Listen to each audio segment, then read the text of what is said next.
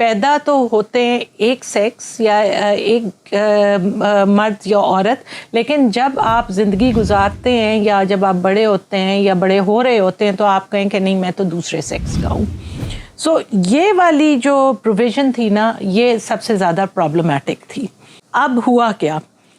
اس میں آیا یہ کہ جی جو پرابلم تھا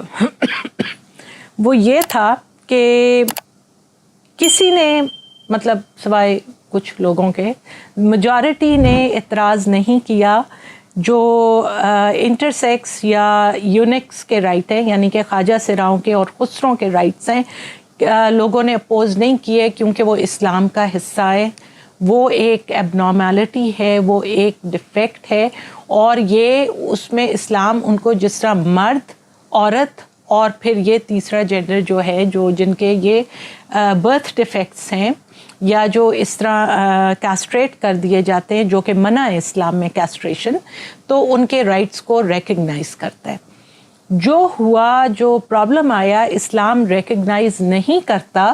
کہ آپ اپنا جینڈر یا سیکس تبدیل کر لیں، وہ اسلام نہیں ریکگنائز کرتا کیونکہ اس کی بہت سی کمپلیکیشنز ہیں. ایک پرابلم یہ آیا کہ اب چونکہ ہم حالانکہ یہ اس ایکٹ کا مقصد نہیں تھا، اور اگین میں یہ وکٹمائزیشن نہیں، میں آپ کو پرابلم بتا رہی ہوں. فرض کریں جس طرح ہمارے جیسے معاشروں میں پابندی ہے ہوموسیکشول ریلیشنز پہ، کوئی اگر اس طرح ہوموسیکشوالٹی کی طرف راغب ہے اور فرض کریں وہ مرد ہے تو وہ مرد کہتا ہے کہ میں اپنا سیکس چینج کر لیتا ہوں اور پھر میں شادی کر لیتا ہوں ایک مرد سے، تو بیسکلی وہ پیدا تو مرد ہوا ہے لیکن وہ چینج کر لیتا ہے اپنا سیکس ٹو اے وومن اور وہ ایک مرد سے شادی کر لیتا ہے، لیکن بایولوجیکلی تو ہی از اے مین. تو وہ دو بندے ساتھ رہ رہے ہیں اور وہ شادی کر کے. اس میں بھی آگے آیا تھا کہ نہیں جی ایسی میرج تو ویلڈ ہی نہیں ہوگی، وہ انال ہو جائے گی کہ اس کی کوئی قانونی وقت نہیں ہوگی. لیکن یہ ایک چیز تھی کہ اس قانون کی آڑ میں آپ ہوموسیکشوالٹی کو فروغ دے رہے ہوں گے، یہ ایک اعتراض تھا.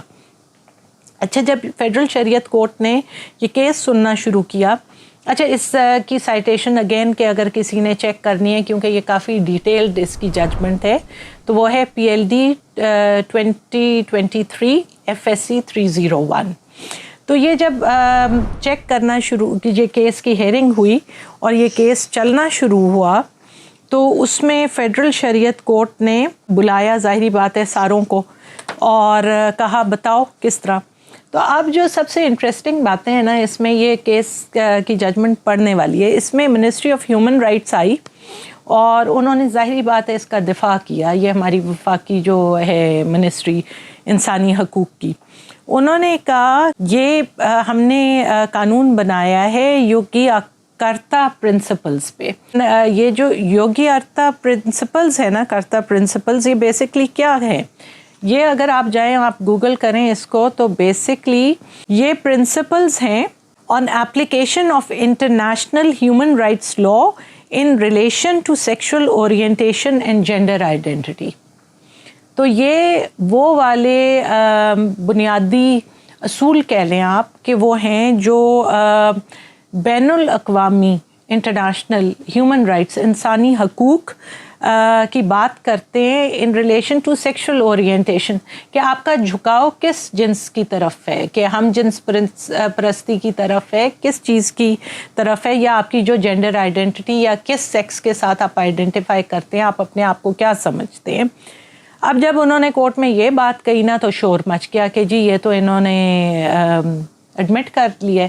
کہ منسٹری نے کہ انہوں نے LGBT ایجنڈا بیسکلی پروموٹ کرنے کی کوشش کی ہے. تو وہاں سے پھر یہ جو منسٹری تھی یہ بھاگ گئی. انہوں نے کہا کہ جی ہمیں تو اجازت آپ دیں کہ ہم نے یہ جو لکھ کے جواب دیا ہے ہم اس کو امینڈ کر لیں اور یہ والی جو ہم نے لکھا ہے یہ نکال دیں بیچ میں سے. تو وفاقی شرعی عدالت نے ان کو اجازت تو دے دی لیکن اپنے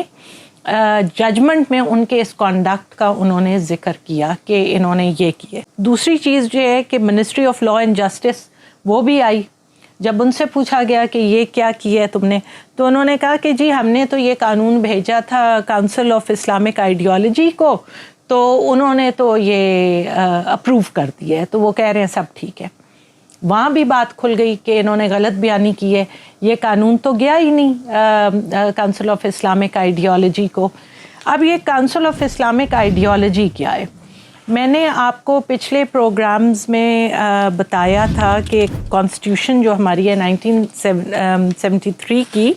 اس میں اسلامک پروویژنز ہیں، اور آرٹیکل 227 جو ہے نا وہ کہتا ہے، جس طرح میں نے پچھلی دفعہ کہا تھا کہ جو بھی قانون ہے وہ قرآن اور سنہ کے ساتھ کے مطابق ہوگا، اسے ٹکراؤ نہیں ہوگا.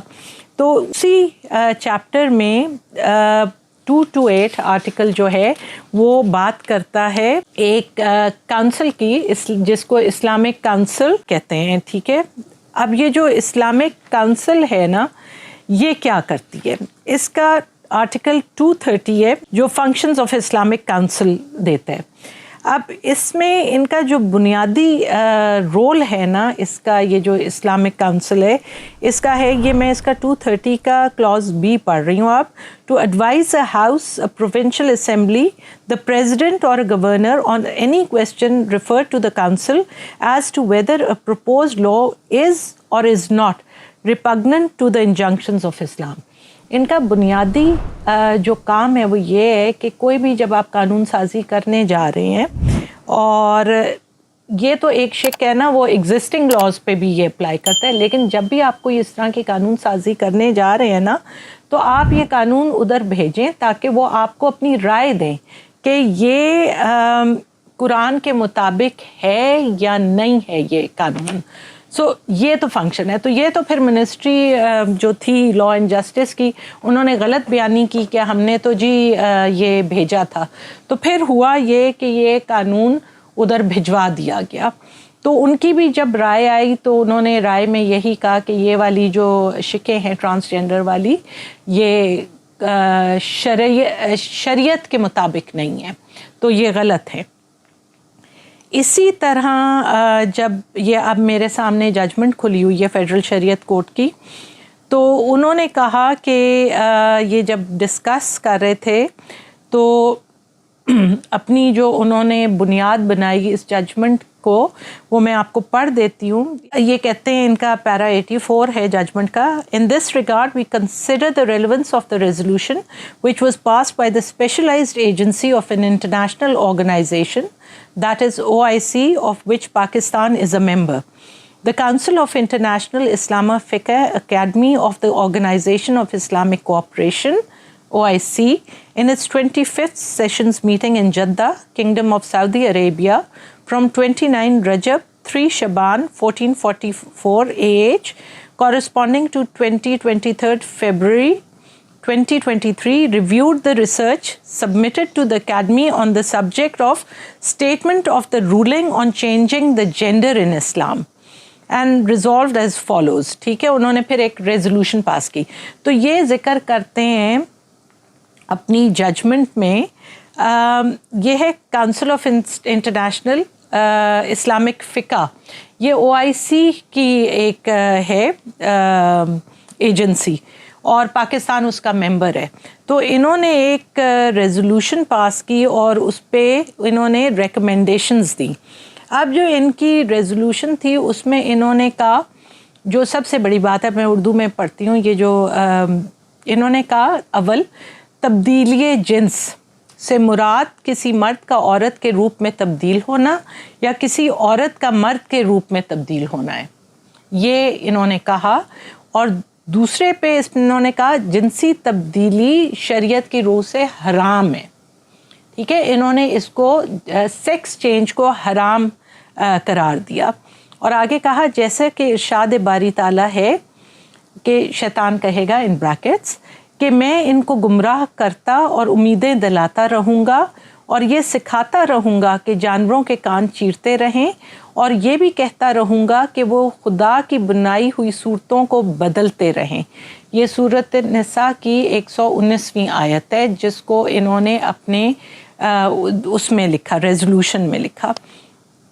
اب آگے انہوں نے بہت سی اس کی وجوہات دی ہیں، میں اس میں نہیں جا رہی، لیکن انہوں نے سفارشات کیا کی یا ریکمنڈیشنز کیا تھیں. تو اسلامی فقہ اکیڈمی کی جو سفارشات تھیں وہ یہ تھیں کہ حکومتوں اور ریاستوں سے مطالبہ کیا جائے کہ وہ اس طرح کی سرجریوں کو روکیں اور ان کے مجرم کی ذات پر اور معاشروں پر جو خطرناک اور تباہ کن نتائج مرتب ہوتے ہیں اس کے بارے میں بیداری پیدا کریں، اویئرنیس کریٹ کریں آپ کہ کیا ہوتا ہے سیکس ری اسائنمنٹ سرجری سے، اور جن لوگوں کو نفسیاتی یا دیگر وجوہات کی بنا پر جنسی شناخت کی خرابی یا جنون ہے ان کا علاج کروائیں. دوسری یہ تھی ہم جنس پرستی اور جنسی تبدیلی کا پرچار کرنے والوں کی سنگینی کے بارے میں بیداری پیدا کریں، جس کا مقصد انفرادی آزادی اور حقوق کے دفاع کے بہانے برائی کی ترویج ہے اور فحاشی پھیلانا ہے. اور تیسرا تھا اللہ تعالیٰ کی طرف سے اور جس کی شریعت میں اجازت ہے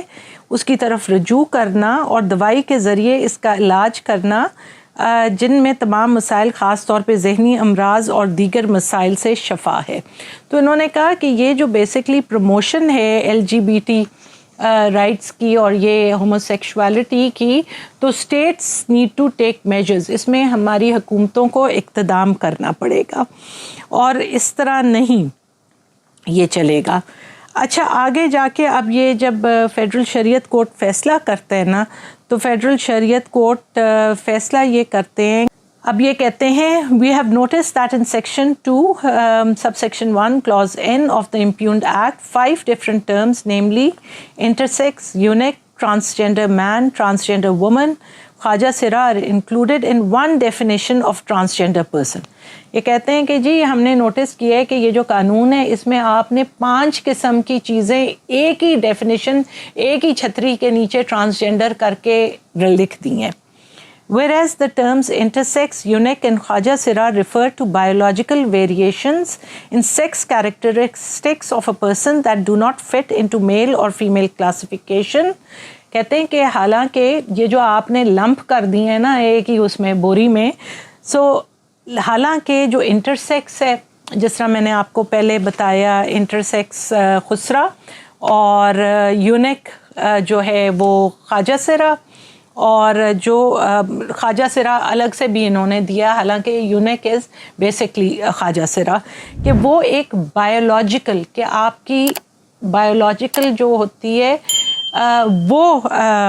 چیز ہے، ویریشن ہے جو اللہ کی طرف سے آئی یا انسان نے کچھ کر دیا تو اس کی وجہ سے ہوئی ہے کہ آپ کے جسم میں جو سیکس کیریکٹرسٹکس وہ فٹ نہیں کرتے اس میں. While transgender man and transgender woman refer to individuals whose self-perceived gender identity differs from the sex they were assigned at birth or from the sex they have biologically. جبکہ جو transgender آدمی ہے یا transgender women ہے وہ یہ نہیں ہے کہ ان کا اللہ کی طرف سے پیدائشی طور پہ یا کسی اور کے فعل کی وجہ سے وہ ہو گئے ہیں ایک بایولوجیکلی ڈفرینٹ فرام نارمل مرد اینڈ عورت. یہ وہ لوگ ہیں جو پیدا تو ایک سیکس میں ہوئے تھے یا مرد یا عورت ہوئے تھے، لیکن انہوں نے آگے سیلف پرسیوڈ خود سے فیصلہ کیا کہ ہم یہ نہیں ہیں کہ میں لڑکا ہوں تو پیدا ہوا ہوں تو میں لڑکی، جس طرح میں نے ایکسپلین کیا کہ لڑکی کے طور پہ جیوں گا. تو اس طرح یہ فرق ہے کہ ایک پیدائشی چیز سے اور ایک سیلف پرسیوڈ چیز سے.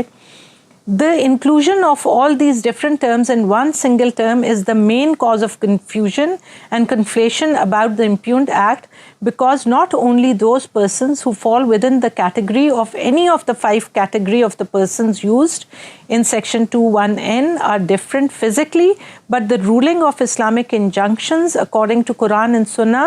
about them are also different on the basis of biological sex.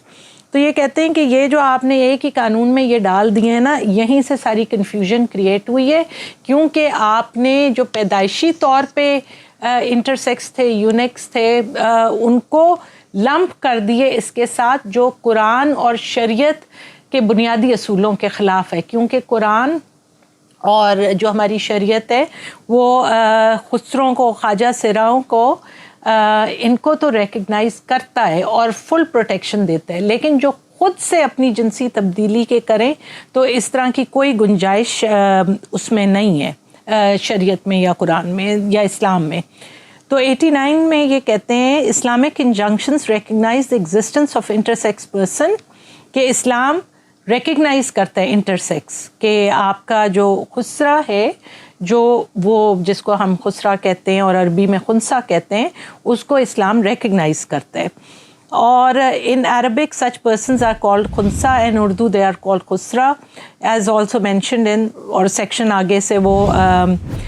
بتاتے ہیں کون سے سیکشن میں، کہ امپیونڈ ایکٹ میں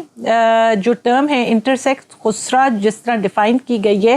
وہ اسلام کے خلاف نہیں ہے، اور Islamic law and jurisprudence provide intersex persons all those rights which are mentioned in the impugned act. Even an Islamic state may take affirmative actions to support intersex persons, being special persons who are members of a discriminated community and are deprived of their fundamental rights which are guaranteed by religion. They're entitled to each and every fundamental right provided by the Constitution of Pakistan 1973 to every citizen of Islamic Republic of Pakistan. یہاں federal شریعت court نے وہ کیا جو کرنا چاہیے تھا، کہ جو خسرہ ہے، جو خواجہ سرہ ہے، جو انٹرسیکس ہیں، جو یونکس ہیں، اسلام ان کو مکمل پروٹیکشن دیتا ہے، اور ان کے لیے ہر بنیادی حقوق جو قرآن اور ہمارا آئین دیتا ہے، بلکہ اس سے بھی پڑھ کے جب آپ کہتے ہیں نا افرمیٹیو ایکشن کا جب استعمال کرتے ہیں تو یہ وہ ہوتا ہے کہ جو اسپیشل لوگ ہوتے ہیں، جو ونربل لوگ ہوتے ہیں، جس طرح عورتیں ہیں، جس طرح بچے ہیں، جس طرح یہ اسپیشل لوگ ہیں جو مارجنلائزڈ کمیونٹیز ہیں، تو ہمارا آئین اور ہمارا مذہب اجازت دیتا ہے کہ ہم روٹین کے قانون سے بڑھ کے ان کے لیے یہ قوانین بنا لیں۔ افرمیٹیو ایکشن تو یہ تو الاؤڈ ہے، یہ ہمارے مذہب میں بھی الاؤڈ ہے، ہمارے آئین میں بھی الاؤڈ ہے کہ آپ ان کو انٹرسیکس کو اور یونکس کو، خسروں کو اور خواجہ سراؤں کو اسپیشل پرسنز، ونربل پرسنز کر کے عام آدمی سے بہت زیادہ آگے آپ ان کے لیے قانون سازی کر سکتے ہیں، پازیٹیو قانون سازی جس سے ان کے مسائل حل ہوں، اور ان کے بہت مسائل ہیں، یہ مارجنلائزڈ ہیں، یہ پرسیکیوٹیڈ ہیں، ان کے پیچھے لوگ پڑ جاتے ہیں، ان کے ساتھ سیکشل اوفینسز اتنے ہوتے ہیں، ان کو فنڈامنٹل رائٹس نہیں ملتے، جس طرح اسی پٹیشن کی سماعت کے دوران انہوں نے بتایا کہ نادرا نے جو ایکس اسائن کیا، ایکس جینڈر ان کے لیے شناختی کارڈ پہ، وہ اس کی وجہ سے یہ نہ حج کر سکتے ہیں، نہ عمرہ کر سکتے ہیں، اور ان کے والدین کے نام نہیں ہوتے ان کے شناختی کارڈز پہ، تو وہ کہتے ہیں نادرا والے کہ گرو کا نام لے آؤ، تو ان کے بہت زیادہ مسائل ہیں، اور یہ مارجنلائز کمیونٹی ہے، ان کو جابز نہیں ملتے، ان کے کوئی کوٹا کسی نے نہیں لکھا، دائیں بائیں ہر جگہ تو کوٹے رکھے ہوئے ہیں آپ نے، لیکن ان کو ہم کیوں نہیں جابز دیتے؟ یہ پڑھے لکھے لوگ ہیں، اگر کوئی فورس، جس طرح یہ ایک معاشرتی بھی تھا نا، جس طرح کہ کوئی بچہ جب ایسا پیدا ہو جاتا تھا تو وہ آ کے لے جاتے تھے، یا پیرنٹس ہی ایسے بچوں کو ایکسیپٹ کرنے سے انکار کر دیتے تھے، تو یہ ان ماں باپ کے لیے بھی ہے، بھئی آپ کیوں نہیں ایسے بچوں کی پرورش کر سکتے؟ there is nothing wrong with them۔ اللہ نے صرف جس طرح باقی اللہ میاں بعض لوگوں سے کوئی صلاحیت لے لیتا ہے، اور جس طرح کسی کی سماعت نہیں، کسی کی بصارت نہیں، کوئی بول نہیں سکتا، تو یہ بھی تو اسی طرح کے لوگ ہیں نا۔ اللہ نے ایک چیز لے لی ہے تو آپ اپنے بچے کو کیوں کسی کو دیتے ہیں؟ آپ اس بچے کی خود پرورش کیوں نہیں کر سکتے؟ آپ کا ذمہ ہے، آپ کو اللہ نے اولاد دی ہے، آپ صاحب اولاد ہوئے، آپ کو شکر کرنا چاہیے۔ آپ کسی گرو یا کسی اس کے حوالے بچے اپنے کر دیں تو یہ تو اچھی بات نہیں ہے۔ اچھا، اسی پٹیشن کے دوران ریفرنس دیا گیا کہ جی یہ تو ہم نے جتنا بھی لا بنایا تھا یہ سپریم کورٹ کی ایک ججمنٹ تھی، اس کی بیسس پہ بنایا، تو میں نے وہ سپریم کورٹ کی ججمنٹ دیکھی، اس کی بھی ریفرنس جو ہے 2013 SCMR 187 ہے۔ اس میں تو ٹرانسجینڈرز کی کوئی ایسی بات نہیں تھی، وہ تو مسئلہ ہی کچھ اور تھا، وہ تو مسئلہ یونکس کا تھا اور ان کے شناختی کارڈ کا، فنڈامنٹل رائٹس کا تھا، تو وہ تو ٹوٹلی ڈفرینٹ تھا۔ لیکن اسی ججمنٹ کی گاب میں آپ نے اتنا قانون بنا دیا، اور جس میں آپ نے ہر قسم کی یہ چیز ڈال دی۔ ہاں ٹھیک ہے،